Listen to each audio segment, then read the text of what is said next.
ये वैक्सीन लगाई जाती है, तो वैक्सीन इज नथिंग बट उसी बीमारी का बैक्टीरिया होता है या वायरस होता है जो आपकी बॉडी में इंजेक्ट किया जाता है, पर वो या तो डेड होता है या तो वीक होता है। समझ रहे हैं? मतलब जो कोविड की आपको वैक्सीन लगी थी, एक्चुअली में वो कोई अलग चीज नहीं है, वो कोविड का ही वायरस था जो आपकी बॉडी में एंटर कराया गया था, बट वो थोड़ा वीक वायरस था, ताकि उस वीक से लड़ने का मेथड समझ में आ जाए आपके बॉडी को। फिर कभी इन फ्यूचर अगर हेल्दी वायरस भी एंटर करेगा, मारा खाएगा भी, तो हेल्दी वायरस भी अगर उसी बीमारी के एंटर करेगा तो now your body knows how to fight, क्योंकि वो तो लड़ा हुआ है एक बार, तो उसको पता है कि कैसे उस वायरस से लड़ना है। तो एंटीबॉडीज का काम यही होता है कि they fight with those pathogens, है ना, ताकि आपकी बॉडी को इम्यून रख सके उस पर्टिकुलर डिसीज से। तो ये एंटीबॉडीज भी आपके ब्लड में ही होती है, बिकॉज डब्ल्यूबीसी तो ब्लड में ही है। ठीक है, ओके ओके, एक्सेट्रा करके लिख देंगे, एक्सेट्रा। तो ये सारी चीजें प्लाज्मा में है। ठीक है, इसके अलावा प्लाज्मा में क्या है, आपके ब्लड कॉर्पसल सेल्स। तो सेकेंड पॉइंट लिख लेंगे। सेकेंड पॉइंट, अभी आपने ए लिखा था प्लाज्मा, अब बी लिखेंगे, बी सेल्स या ब्लड कॉर्पसल्स। बी लिख लीजिए, blood corpuscles, blood corpuscles, hyphen डाल के लिखेंगे। There are three types of cells, there are three types of cells, there are three types of cells which float in plasma, which float in plasma, which float in plasma। 1 2 3 करके 1, RBCs, red blood corpuscles या red blood cells, red blood corpuscles या फिर red blood cells, also known as, hyphen डाल के लिखना, also known as erythrocytes,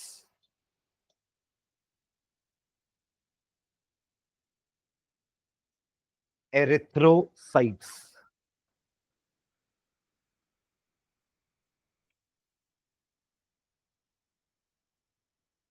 ठीक है, इसमें हाइफन डाल के लिखेंगे। These are circular, these are circular, these are circular comma biconcave, biconcave, circular comma biconcave shape उसका, and denucleated, and denucleated। denucleated का मतलब इसके पास न्यूक्लियस नहीं है ना, डी मतलब रिमूव्ड, न्यूक्लियस है ही नहीं, है ना, nucleus is absent, denucleated, full stop। these are more in number than WBCs, these are more in number than WBCs,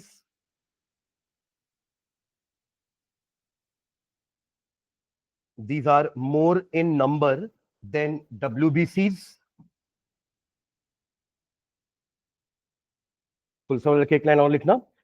this contains large amount of, these contains large amount of, these contain large amount of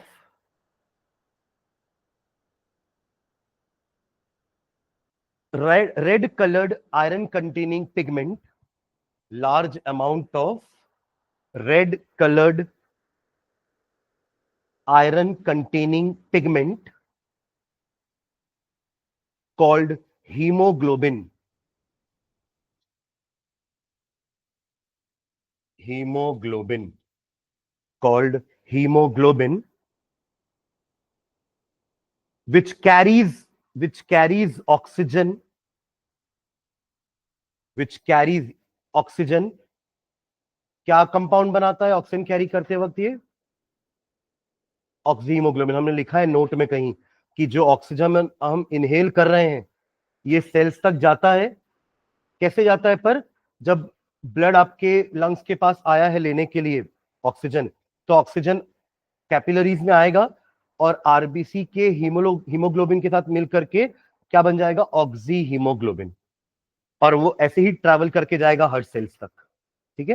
हाँ, तो क्या लिखे, which carries oxygen and gives red colour to the blood, and gives red colour to the blood, and gives red colour to the blood. तो हमने बीच में बात करी थी कि इंसेक्ट्स के का ब्लड रेड नहीं होता बिकॉज उनके पास हीमोग्लोबिन एब्सेंट है, ठीक है। चलिए नेक्स्ट आते हैं, सेकेंड डब्ल्यूबीसीज। डब्ल्यूबीसीज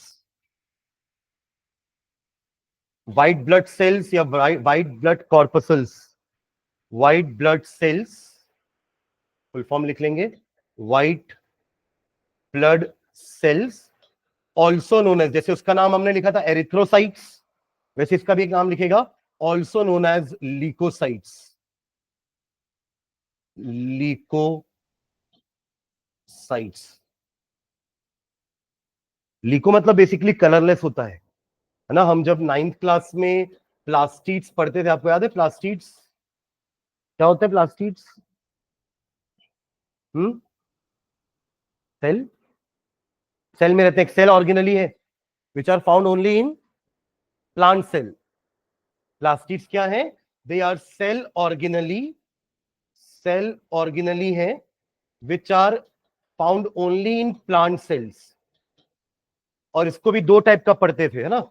एक था क्रोमोप्लास्ट, क्रोमो मतलब क्रोमा मतलब कलर, तो coloured plastids are called chromoplast and colourless plastids are called leucoplast. तो ये वही लीको वर्ड फिर से आया है बिकॉज ये व्हाइट ब्लड सेल्स हैं, दे आर कलरलेस, ये भी कलरलेस प्लास्टिड्स होते थे। समझ रहे हैं क्या? तो इस टाइप के वर्ड्स हम पहले पढ़े हैं, तो उनके मीनिंग्स वही हैं, बस चीजें अलग अलग है तो उनका नाम अलग अलग हो गया।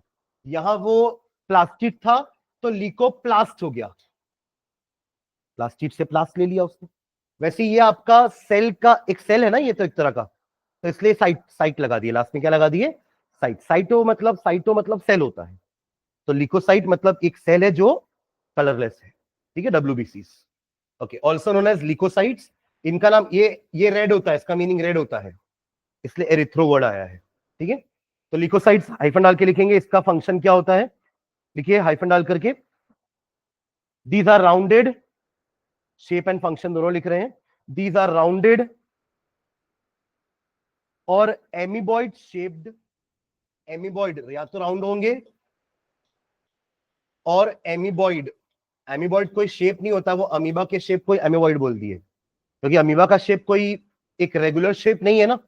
जैसे ओवल होता तो आप नाम ओवल दे देते, सर्कुलर दे देते, है ना, बट वो एक इरेगुलर शेप है जिसका कोई नाम ही नहीं है। हमने मैथ्स में उस टाइप का कोई शेप पढ़ा ही नहीं है, तो उसका नाम से ही उसका शेप का नाम दे दिए, अमीबा है तो अमीबॉइड शेप, ठीक है। ओके, तो राउंड और अमीबॉइड कॉमा न्यूक्लिएटेड, इसमें न्यूक्लियस होगा, जैसे अभी हमने आरबीसी में लिखा था उसमें न्यूक्लियस एब्सेंट है, comma nucleated, nucleated, full stop. इनका फंक्शन लिखते हैं एक लाइन में, these act as these act as soldiers, these act as soldiers protecting the body, protecting the body,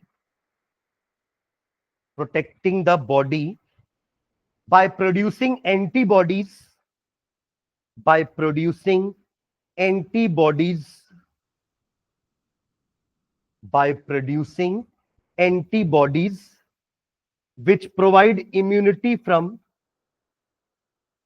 antibodies which provide immunity from, which provide immunity from disease causing pathogens, which provide immunity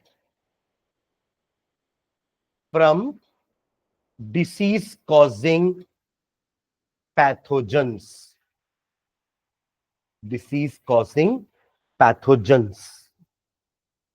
ये इसका function हो गया, ठीक है। Now the third one, platelets.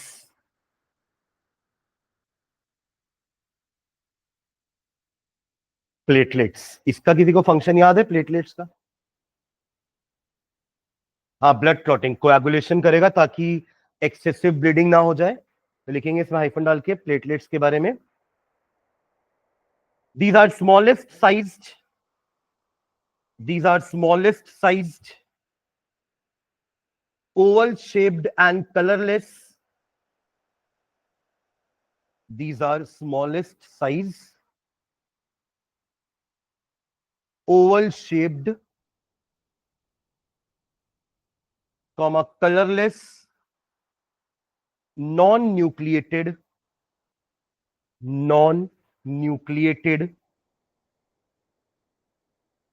cells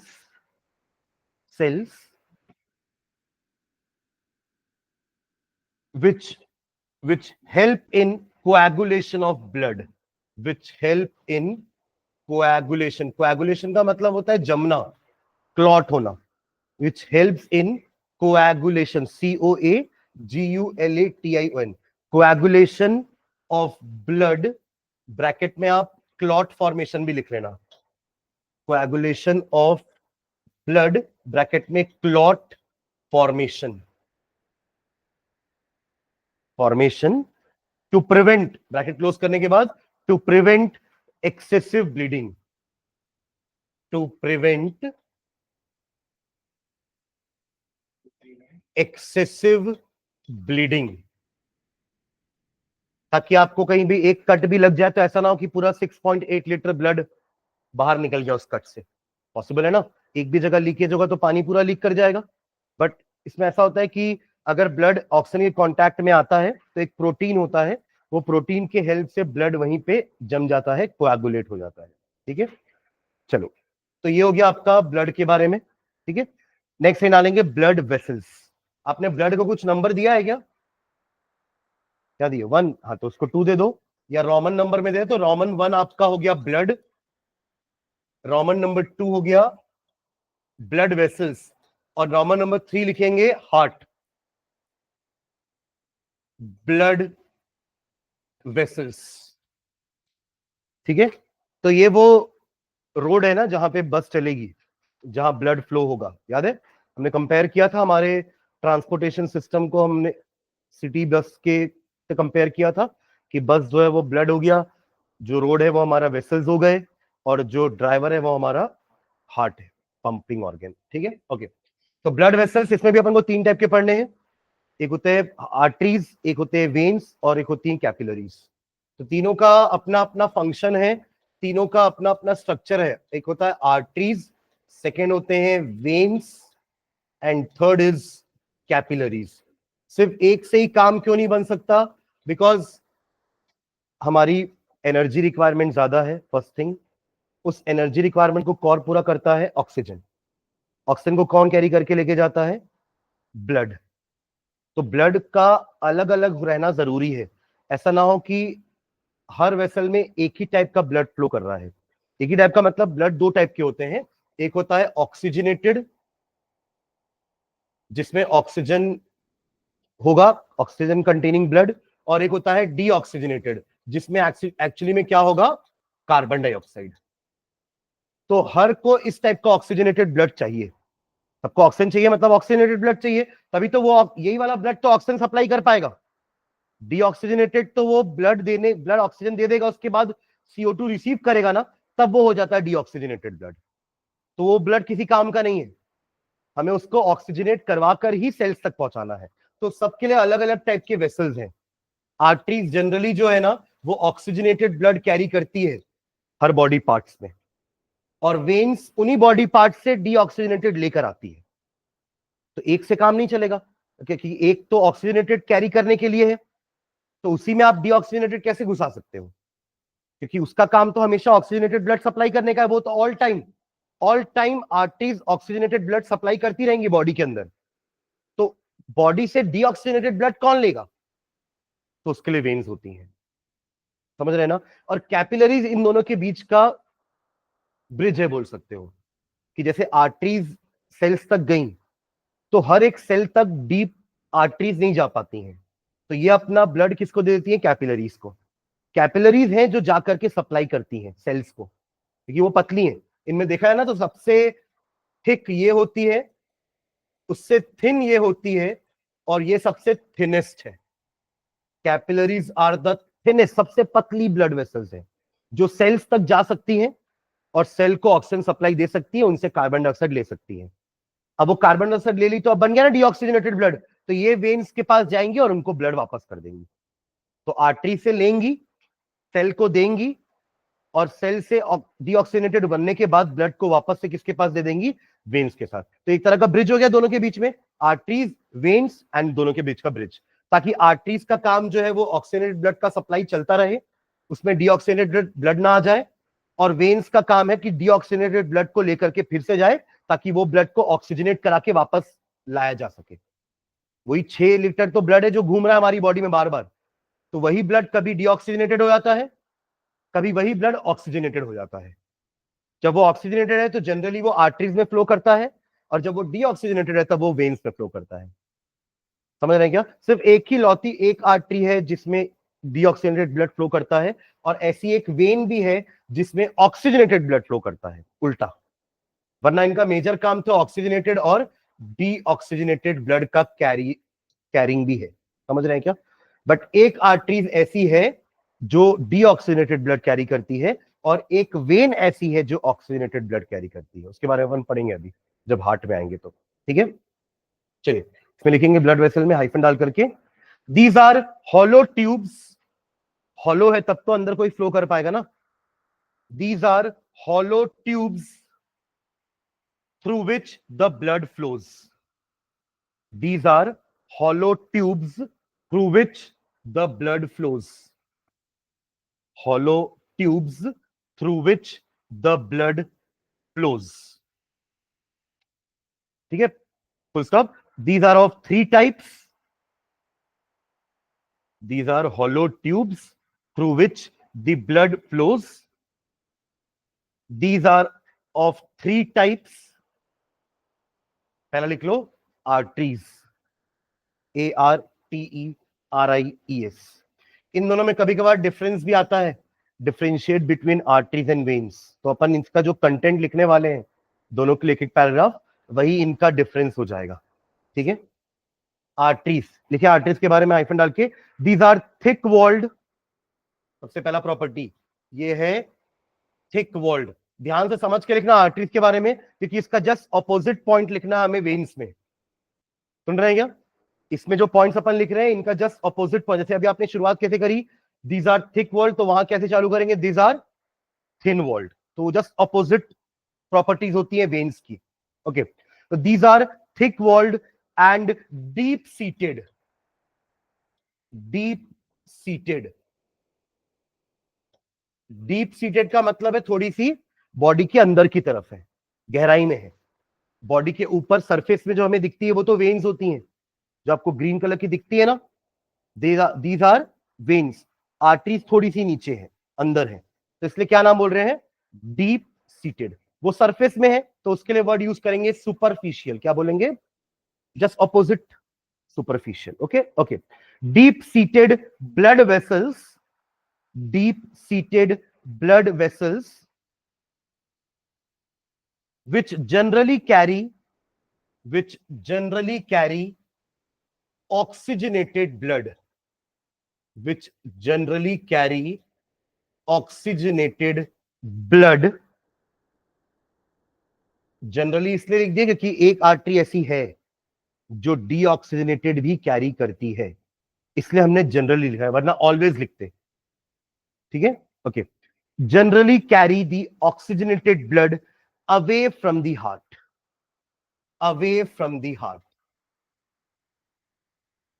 away from the heart. अब इस पूरे line का ऑपोजिट लाइन क्या होगा, जल्दी बताइए।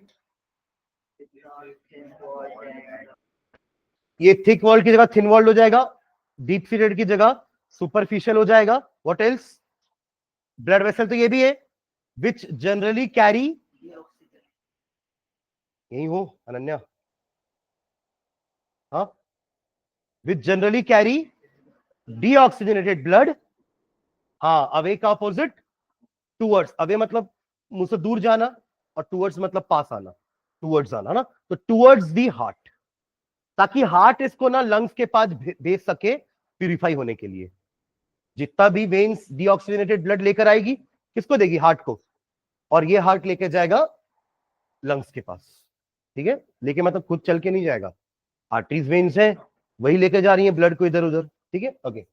तो away from the heart, full stop. These are more elastic, these are more elastic, arteries के बारे में लिख रहे हैं।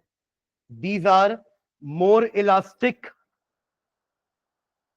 And more contractile, more elastic and more contractile. More elastic, flexibility ज्यादा है ना, ज्यादा रिलैक्स कॉन्ट्रैक्ट कर सकती हैं। Contractile, then the veins, then the veins, then the veins, full stop. These have no valves in them, these have no valves in them, VALVES। पहले कभी सुना है वर्ड वॉल्व? कहां पे, कहां होते हैं वॉल्व्स? हाँ सुने हो आप लोग, बोले ना हाँ सुने हैं सर। कहां सुने वर्ल्व, वॉल्व? हम्म, हाँ नल में वॉल्व होते हैं ना, ताकि हम नल में सप्लाई रोक सके वॉल्व की, मतलब पानी की, राइट। तो वॉल्व का यहां मतलब समझना क्या होता है। जैसे ये आपकी ब्लड वेसल है, ठीक है, यहाँ पे वॉल्व का मतलब ऐसा है कि इस टाइप का कुछ पैसेज होगा जो ब्लड को एक ही डायरेक्शन में फ्लो होने देगा। मतलब ब्लड अगर पीछे आ जाए ना गलती से, तो वो पीछे आएगा तो ये वॉल्व बंद हो जाता है, ताकि वो वापस से वही ना आ जाए जहां से वो आ रहा है, उसको आगे ही बढ़ना है ब्लड को। तो वॉल्व का मतलब होता है बैक फ्लो रोकना, समझ रहे हैं? जैसे मान लो ब्लड को ऊपर चढ़ना है, तो आपने प्रेशर दिया नीचे से, तो वो ऊपर चढ़ गया, आपने पिचकाया नीचे से, तो ब्लड ऊपर चला गया, बट उसको वापस नीचे नहीं आना चाहिए। तो क्या होता है, वो वॉल्व क्लोज हो जाएगी अगर वो नीचे आएगा, ताकि वो ब्लड फिर से नीचे ना आ जाए। समझ रहे हैं क्या? वो क्या होगा, फिर से नीचे आएगा भी ना, तो जो नीचे से ऊपर आ रहा होगा वो उसको वापस से ऊपर लेके चला जाएगा। समझ गया क्या? क्योंकि वो वॉल्व बंद हो जाएगी तो वो नीचे नहीं आ पाएगा। वो वॉल्व एक ही डायरेक्शन में खुलती है, मतलब ऐसा दरवाजा है जो एक ही डायरेक्शन में खुलेगा, वो है ये डायरेक्शन। यहां से कोई आया तो ये दरवाजा नहीं खुलेगा। तो वॉल्व का काम है बैक फ्लो को रोकना। इनमें वॉल्व नहीं होते, नो वॉल्व। आपने लिखा ना there are, these have no valve in them. उसका रीजन है कि आर्टरीज में जो ब्लड है ना, वो बहुत फास्ट फ्लो करता है। तो फास्ट जा रहा है तो पीछे आने का सवाल नहीं उठता, समझ रहे? अगर स्लो जाएगा ना तो पॉसिबिलिटी है कि वो पीछे आ सकता है। ठीक है, तो क्या लिखिए, these have no valves in them, full stop. Blood flows at high pressure, blood flows at high pressure, comma with jerk, jerk मतलब हाँ झटके से, मतलब क्योंकि तेज फ्लो कर रहा है ना, तो ऑब्वियसली जब वो आएगा वो वॉल्स को हिट करेगा, तो वहां पे वाइब्रेशंस होंगे। आप वो वाइब्रेशन वॉल को छुओगे तो आपको फील होगा। ठीक है, क्या लिखिए, with jerk and faster in them, and faster in them, and faster in them. तो ये आर्टरीज की पूरी प्रॉपर्टी हो गई। शुरुआत कहां से की थी अपन ने, कि उसकी वॉल थिक है, वो अंदर की तरफ है, डीपली प्लेस्ड है ना। उसके अलावा वो ऑक्सीजनेटेड ब्लड कैरी करती है जनरली, और क्या, हमेशा हार्ट से अवे जाती है, दूर जाती है हार्ट से, क्योंकि हार्ट ने उसको ब्लड दे दिया है प्यूरिफाई वाला, ऑक्सीजनेटेड वाला। अब उसको लेके जाकर के सप्लाई करनी है पूरी बॉडी पार्ट्स में। ठीक है, इसलिए उसका काम हमेशा अवे फ्रॉम दी हार्ट है। ठीक है, मोर फ्लेक्सिबल है, इलास्टिक है, कॉन्ट्रैक्टाइल है, क्योंकि उसके अंदर ब्लड बहुत फास्टली फ्लो करने वाला है, तो उसको थोड़ा सा इलास्टिसिटी उसके पास होनी चाहिए, ताकि वो बर्स्ट ना हो जाए। ठीक है, उसके अलावा उनके पास वॉल्व नहीं है। क्यों नहीं है, उसका रीजन अगली लाइन में लिखा हुआ है, क्योंकि इसमें ब्लड बहुत प्रेशर में फ्लो करता है, इवन जर्क के साथ फ्लो करता है, और फास्टर फ्लो करता है। ठीक है, इसका जस्ट अपोजिट पॉइंट पूरा वेन्स के लिख लीजिए, सेकेंड हैंड डाल करके। ये वन में आपका आर्टरी हो गया, टू लिखिए वेन्स। ठीक है, एंड सारे पॉइंट्स अपोजिट करके लिखिए इसमें जल्दी। Superficial, superficial.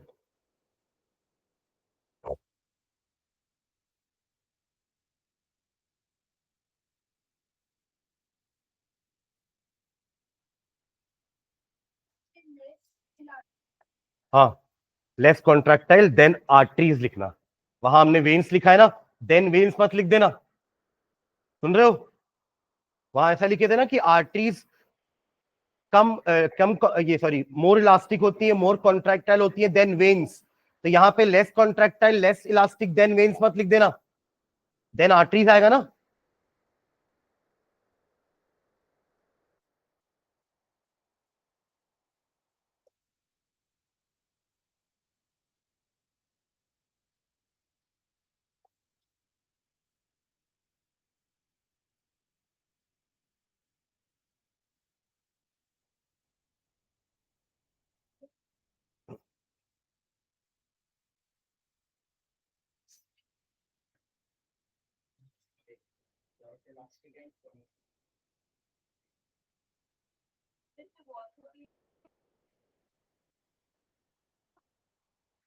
बुरा आप लिखेंगे दीज हैव वॉल्स।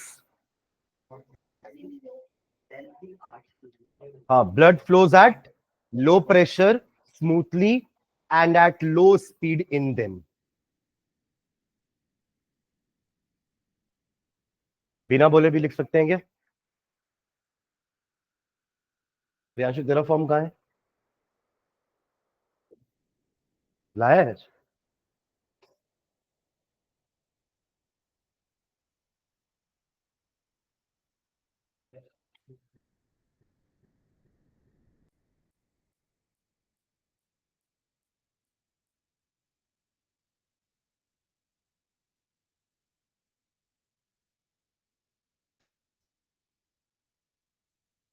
ओके,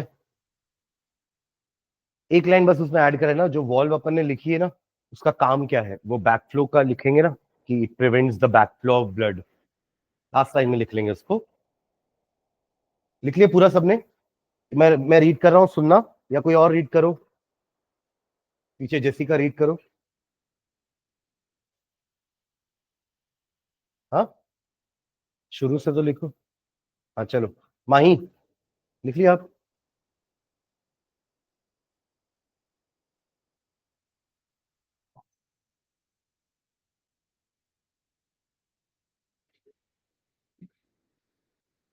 आप लिख लिया समृद्धि?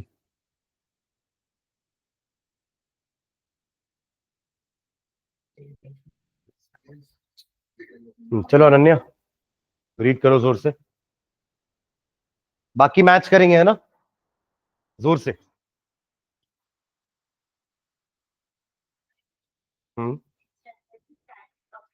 डीऑक्सीजनेटेड, ऑक्सीजनेटेड का अपोजिट क्या हो जाएगा? डीऑक्सीजनेटेड। हाँ, आगे टुवर्ड्स द हार्ट, ठीक है, ओके, ठीक है। हम्म विदाउट जर्क की जगह आप स्मूथली भी लिख सकते हो ना, जर्क में झटका लगेगा, और स्मूथली मतलब नो झटका, ठीक है। तो विदाउट जर्क भी चलेगा, कोई दिक्कत नहीं है ना। एक लाइन बस ऐड कर लो, valve prevents backflow of blood in veins. Valve prevent, एक आध नंबर का क्वेश्चन आया था, what is the function of valve? तो वॉल्व का फंक्शन क्या है? ये प्रिवेंट करेगा ताकि ब्लड का बैकफ्लो ना हो, पीछे ना आए ब्लड। तो valves prevent backflow of the blood, valves prevent the backflow of blood, ठीक है। चलिए लास्ट थर्ड, कैपिलरीज। तो इनका डिफरेंस आ जाएगा, तो टेबल के फॉर्म में लिख पाएंगे ना, टेबुलर फॉर्म बना पाएंगे, 5-6 पॉइंट्स हो जाएंगे आराम से, आर्टरीज और वेन्स का डिफरेंस। तो डिफरेंस जब भी आएगा हम टेबल फॉर्म में ही लिखेंगे डिफरेंस को, ठीक है। चलिए लास्ट, कैपिलरीज लिखेंगे। कैपिलरीज में दीज आर थिनेस्ट, चालू तो अपन थिक थिन से ही कर रहे हैं, तो मैंने बीच में बताया था अभी कि सबसे पतली वेसल कौन सी होती है? कैपिलरीज। तो these are thinnest blood vessels These are thinnest blood vessels and connect the branches of arteries and veins. And connect the branches of arteries and veins. Connect the branches of arteries and veins. Full stop. It allows the exchange of, इसका काम क्या है? It allows the exchange of, it allows the exchange of, जो भी blood को जो भी supply करनी है ना, वो सब कैपिलरी से ही करवाते हैं, ठीक है। लेकिन ये पतली है तो हर सेल तक जा पाएगी, तो सब क्या लिखे? Exchange of materials like nutrients, comma respiratory gases, जो भी ऑक्सीजन आपने लंग्स से लिया या के एल्वेलाई से, comma respiratory gases, waste products,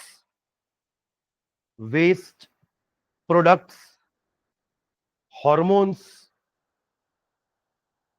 etc. between the blood and body cells. Between the blood and body cells. Between the blood and body cells. ठीक है, तो ये एक्सचेंज करेगा फाइनली, ठीक है। तो ये हमारे हो गए blood vessels. Now third one, last, heart. Heart,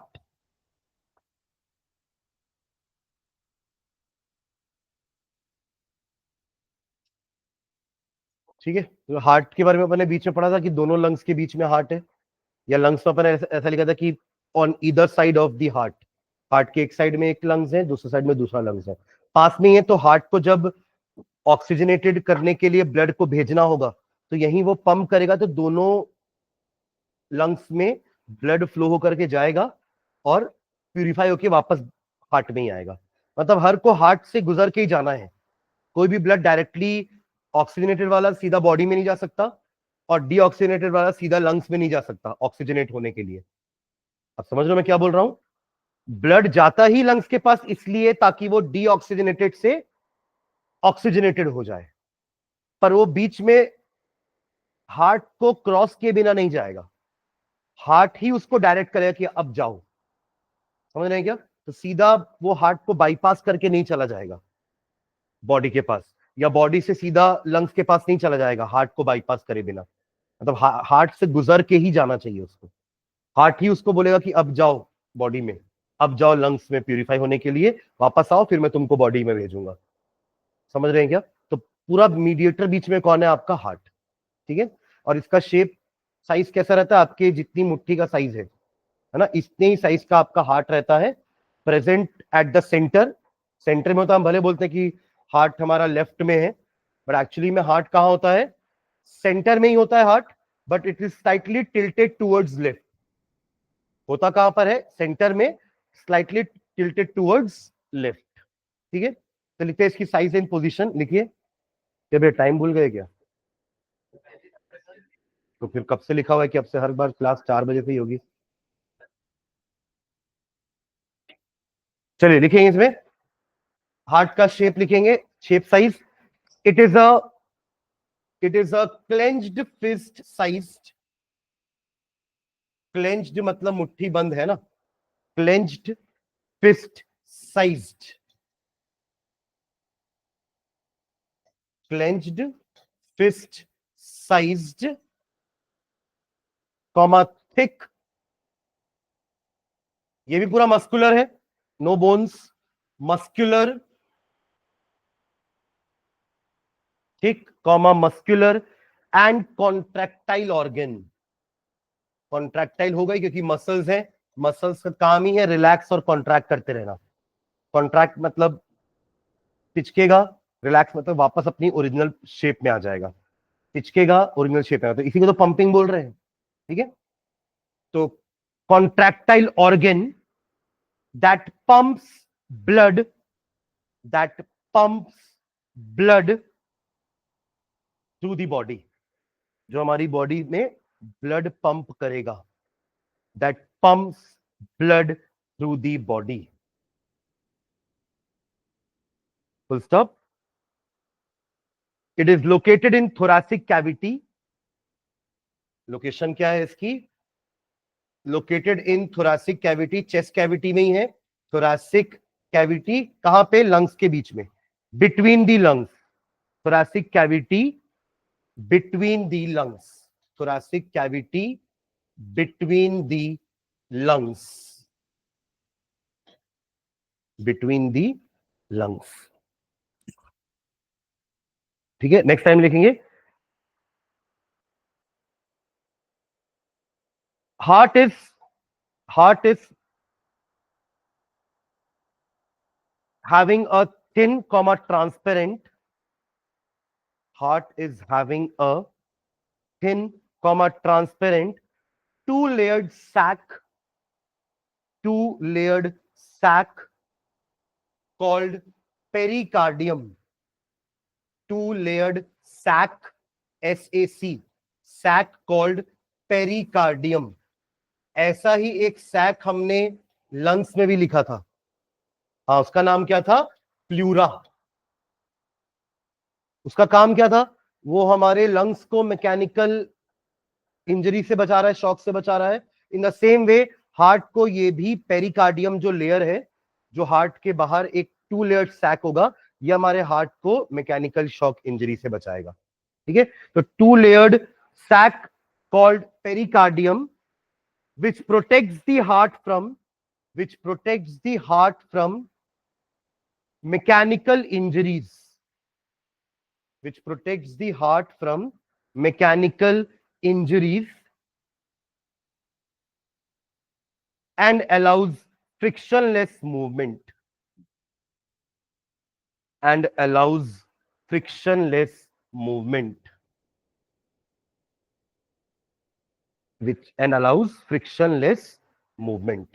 तो ऐसे आप लोग कंपेयर करके पढ़ेंगे ना, तो आपको याद रहेंगी चीजें कि वहां पे लंग्स में प्लूरा था, वही सेम काम हार्ट में पेरिकार्डियम कर रहा है। लंग्स में हम पल्मोनरी वर्ड यूज किए थे, यहां पे हम वर्ड यूज करेंगे कार्डियक। तो cardiac is the word use for heart related word के हम कार्डियक बोलते हैं, तो कार्डियोलॉजिस्ट बोलते हैं जो डॉक्टर्स हार्ट रिलेटेड डिसीज को क्योर करते हैं, they are known as cardiologist. ठीक है, ओके। क्या लीजिए? Pericardium which protects the heart from mechanical injuries and allows frictionless movement. ठीक है, ओके। नेक्स्ट पैराग्राफ लिखेंगे इसका स्ट्रक्चर के बारे में कि हार्ट के पास कितने चेंबर्स हैं, हर चेंबर का क्या क्या काम है। नेक्स्ट पैराग्राफ लिखेंगे। Internally the human heart is 4 chambered. Human heart specially बोल रहे हैं बिकॉज कुछ स्पीशीज में 2 चेंबर्ड हार्ट भी होते हैं, बट हमारे पास 4 चेंबर्ड हार्ट है जस्ट बिकॉज कि हमें ज्यादा ऑक्सीजन की रिक्वायरमेंट है, ब्लड का मिक्सिंग नहीं होने देना है, ऑक्सीजनेटेड ब्लड अलग चेंबर में जाए, डीऑक्सीजनेटेड अलग चेंबर में जाए। ठीक है, इसलिए हमारे पास चेंबर्स 4 हैं। तो क्या लिखे? Internally the human heart is 4 chambered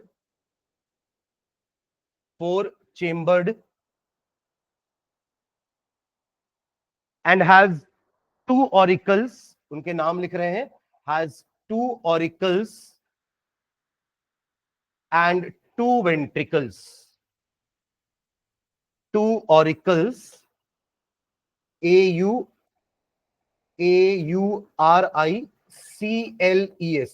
auricles, bracket में एट्रिया भी लिखना, इसका एक और नाम एट्रिया, एंड 2 वेंट्रिकल्स। देखेंगे ऑरिकल्स और आर्टरीज में कंफ्यूज मत होना, है ना।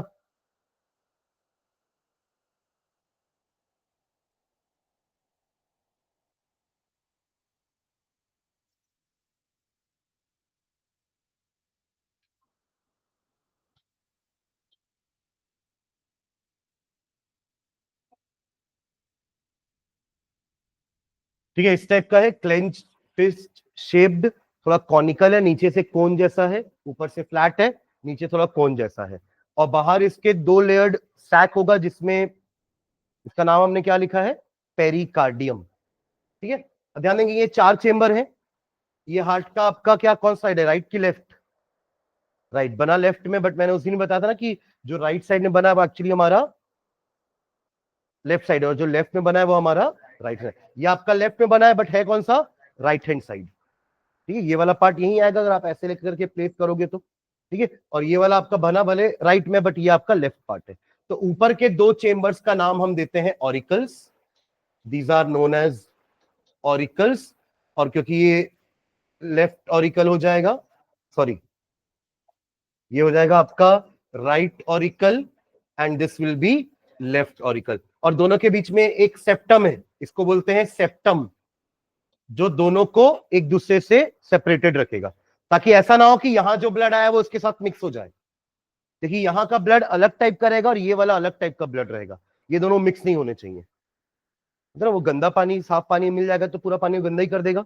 तो हमको ऑक्सीजनेटेड ब्लड और डीऑक्सीजनेटेड ब्लड को अलग अलग रखना है, ताकि दोनों मिक्स हो जाएंगे तो वो ऑक्सीजनेटेड ब्लड भी डीऑक्सीजनेटेड हो जाएगा। उल्टा नहीं होता ना कि अच्छा पानी गंदे पानी से मिलेगा तो वो गंदे पानी को अच्छा कर देगा, ऐसा नहीं होता। वो गंदा पानी ही अच्छे पानी को गंदा करेगा। तो वैसे यहां पे भी डीऑक्सीजनेटेड ब्लड ऑक्सीजनेटेड ब्लड को डीऑक्सीजनेटेड कर सकता है, इसलिए बीच में दोनों के पार्टीशन जरूरी है।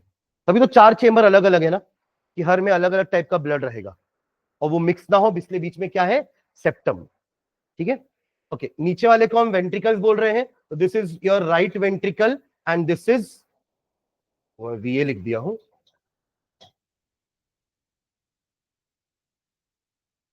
ठीक है, left auricle, right ventricle and left ventricle. समझ में आ रहा है चारों के नाम? ठीक है, अब देखो इनको क्या बोलते हैं, इसके बारे में अपन नेक्स्ट क्लास में लिखेंगे, आज समझते हैं पूरा स्ट्रक्चर। ये दोनों जो हमारे चेंबर्स है ना, इनको हम रिसीविंग चेंबर्स बोलते हैं। रिसीविंग क्यों बोल रहे हैं, बिकॉज ये रिसीव करेंगे, इनका काम सिर्फ और सिर्फ ब्लड रिसीव करना है, और जो भी ये रिसीव करेंगे इनका काम है इनको नीचे दे देंगे वेंट्रिकल्स के पास। तो ये पूरे बॉडी से, हम हार्ट के ऊपर भी बॉडी है नीचे भी बॉडी है, तो ऊपर की बॉडी पार्ट्स हेड हो गया है ना, और नीचे का बॉडी पार्ट पूरा आपका अब्डोमिनल कैविटी है। ऊपर के बॉडी पार्ट और नीचे के बॉडी पार्ट से ये डीऑक्सीजनेटेड ब्लड को रिसीव करते हैं। समझ में आ रहा है क्या बोल रहा हूं मैं? यहां क्या आ रहा है इनके पास, डीऑक्सीजनेटेड ब्लड। कौन सा ब्लड आया, डीऑक्सीजनेटेड ब्लड। कहां से आया, अपर बॉडी से और लोअर बॉडी पार्ट से।